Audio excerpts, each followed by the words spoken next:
So, Paxilica ay na-mention sa 2026 SONA ni President Bongbong Marcos. So, 1 hour and 26 minutes niyang SONA, 33 seconds niya lang ito diniscuss. So, sa mga hindi pa nakapanood ng Paxilica SONA niya, ipi-play ko dito.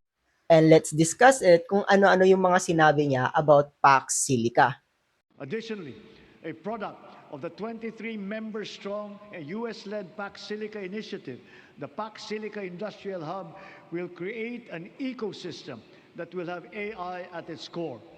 It will bring quality jobs to our people, accelerate our industrial competitiveness, and revitalize our economy. As a strategic component of the Luzon Economic Corridor, the hub will be an advanced manufacturing and logistics center in the global AI and technology value chain. So yun na nga yung Pax Silica is nililid daw ng US and may 23 members ito katulad ng Japan, South Korea, Singapore, Israel, and many more. As you know na nga guys, no, ibibuild to sa Clark City. And itong Clark City ay magiging AI hub dito sa Pilipinas. And is it a good thing ba na magkaroon tayo ng AI hub dito sa Pilipinas? Yes and no. Bibigyan ko kayo ng example. Dito sa Pilipinas, may isang hub tayo na comparable sa AI hub. So ano to? Sardines Hub, which is sa Zamboanga City. Sardines, AI, anong pinagkapareha nila? Wait guys, listen to me. Noong 2024, DENR shuts down 4 Zamboanga canning firms for 7 days due to water pollution. Just like AI, yung sardines factory ay may same negative impact sa mga tao. Mainly water pollution, overfishing risks, and seasonal income instability for workers. Not only that, nakatira ako sa Zamboanga City and kapag nadadaanan mo yung mga factory na yan, is amoy na amoy mo yung lansa ng lugar. So, naapektuhan rin yung air quality. So, there's a big chance talaga na may experience to ng mga tao sa City Clerk. Pero hindi naman tayo magiging biased, di ba? Dahil nga rin sa mga sardines factory na pinatayo sa Zamboanga City, nagkaroon din talaga ng ecosystem doon na kung saan ang daming taong nagpatayo ng apartment doon and yung mga apartment na yun ay tinitirahan ng mga nagtatrabaho doon sa factory ng sardines. Which is a really, really good thing, guys. Pero yun na nga, at what cost? Yung mga tao naman na nakatira doon sa lugar na malapit sa factory at yung inang kalikasan naman natin ang maapektuhan. It will bring quality jobs to our people. So yun na nga, sinabi niya, it will bring quality jobs. Ang dami nga nag-argue na para daw sa restaurant.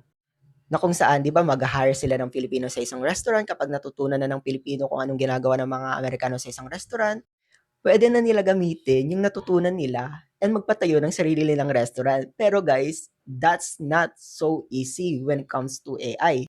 Bakit? Look at this.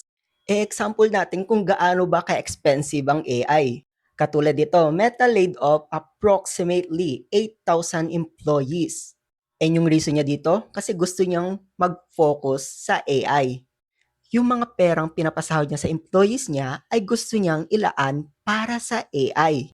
So ito daw yung entry salary sa Meta. $44,000 to $86 per year. And i-compute natin to. Just imagine, nag-layoff sila ng 8,000 employees nila na sumasahod ng $45,000 per year.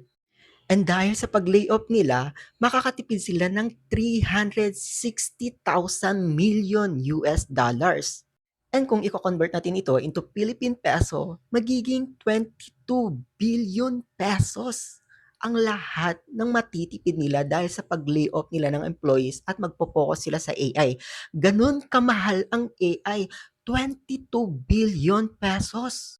So it is so impossible for a Filipino salary worker na makabuild ng ganong empire using AI.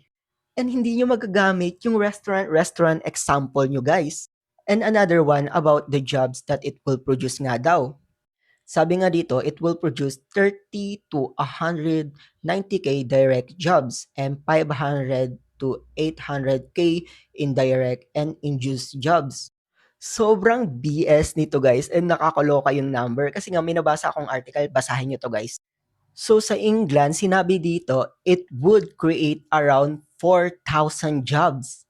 Pero based daw sa research nila, usually yung mga data center ay nag-hire lang ng 1,600 people during construction. Pero kapag operational na daw, nagiging mababa ito at nagiging 150 na lang.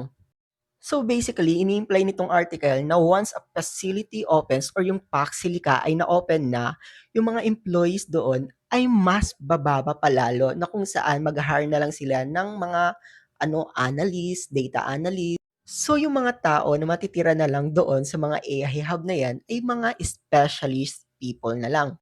For example, sa restaurant, yung mga tagabukas doon ng pinto ay automatic na lang nagbubukas yung pinto and yung waiter doon ay robot na lang. Yung cashier doon is, technological or AI na lang din. So yung matitira doon is yung mga specialized employee na lang. Kunwari yung mga tagaluto or yung nag-handle ng business na lang.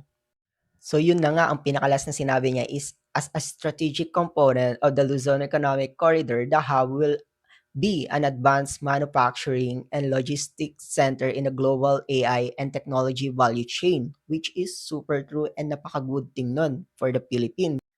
Kasi nga, nagmimina tayo dito at yung mga minerals na nakukuha natin sa mina ay dinadala sa China para sila nag-manufacture at sila gumawa ng final product. So sa Pax Silica ay tayo naman ang magmamanufacture ng final product, hindi na yung ibang bansa. Which is, yun nga, a good thing.